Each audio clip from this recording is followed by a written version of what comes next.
नमस्कार, मैं हूं जैनिश मसीह और आपका स्वागत है पब्लिक एशिया न्यूज में। अब वक्त है महाराष्ट्र की बड़ी खबरों से आपको रूबरू कराने का। पहली खबर की ओर बढ़ते हुए आपको बता दें, छत्रपति संभाजीनगर की औरंगाबाद सीट से एआईएमआईएम उम्मीदवार इम्तियाज जलील ताजा रुझानों में 3,340 वोटों से आगे चल रहे हैं। ये सुबह 9:45 के आंकड़े हैं। जलील यहां पहले नंबर पर, जबकि वंचित बहुजन अघाड़ी के अफसार खान दूसरे नंबर पर हैं। वहीं भारतीय युवा जन एकता पार्टी के रविंद्र तीसरे और शिवसेना के संदीपन राव भूमरे चौथे नंबर पर हैं। इस बार इम्तियाज जलील का मुकाबला दोनों शिवसेना गुट से है। यहां पूर्व सांसद चंद्रकांत खैरे शिवसेना यूबीटी के उम्मीदवार हैं, तो वहीं मुख्यमंत्री एकनाथ शिंदे की अगुवाई वाली शिवसेना ने इस सीट से संदीपन राव भूमरे को चुनावी मैदान में उतारा है।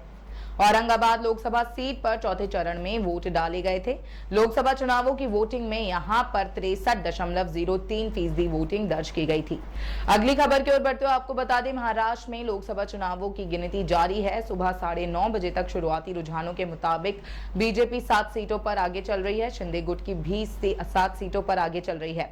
उद्धव गुट 6 सीटों पर, कांग्रेस 2 सीटों पर, शरद पवार की पार्टी 1 सीट और निर्दलीय 1 सीट पर आगे चल रहे हैं। बारामती सीट पर सुप्रिया सूले आगे चल रही हैं, सुनेत्रा पवार पीछे चल रही हैं। मुंबई नॉर्थ सीट से पीयूष गोयल आगे चल रहे हैं।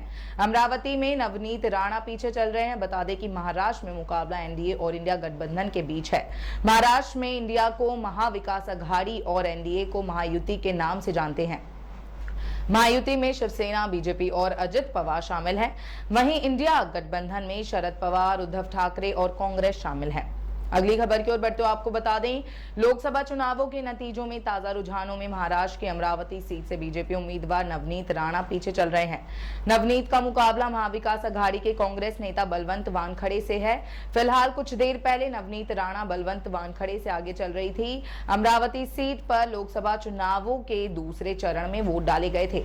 26 अप्रैल को हुई वोटिंग में कुल 63.67% वोट डाले गए थे। अमरावती सीट से कुल 37 कैंडिडेट मैदान में हैं, लेकिन मुख्य मुकाबला बीजेपी और कांग्रेस कैंडिडेट्स के बीच में है। बता दें कि 2019 के चुनावों में नवनीत राणा ने शिवसेना के उम्मीदवार आनंद राव अडसुल को हराकर जीत हासिल की थी।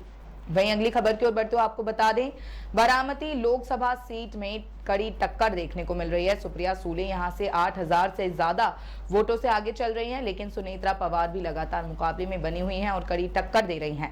बता दें कि महाराष्ट्र की बारामती लोकसभा सीट की गिनती वीआईपी सीटों में होती है और कद्दावर नेता शरद पवार का गढ़ माना जाता है। सालों से इस सीट पर शरद परिवार का ही कब्जा है। लोकसभा चुनाव 2024 के लिए महाराष्ट्र में कुल 5 चरणों में मतदान हुए हैं।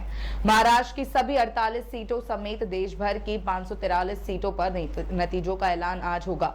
आज 4 जून को महाराष्ट्र में किसकी सरकार बनेगी ये भी साफ हो जाएगा। अगली खबर की ओर बढ़ते हुए आपको बता दें, महाराष्ट्र की कल्याण लोकसभा सीट में दिलचस्प लड़ाई में शिवसेना शिंदे गुट के प्रत्याशी एवं राज्य के मुख्यमंत्री श्रीकांत शिंदे ने बड़ी बढ़त बना ली है।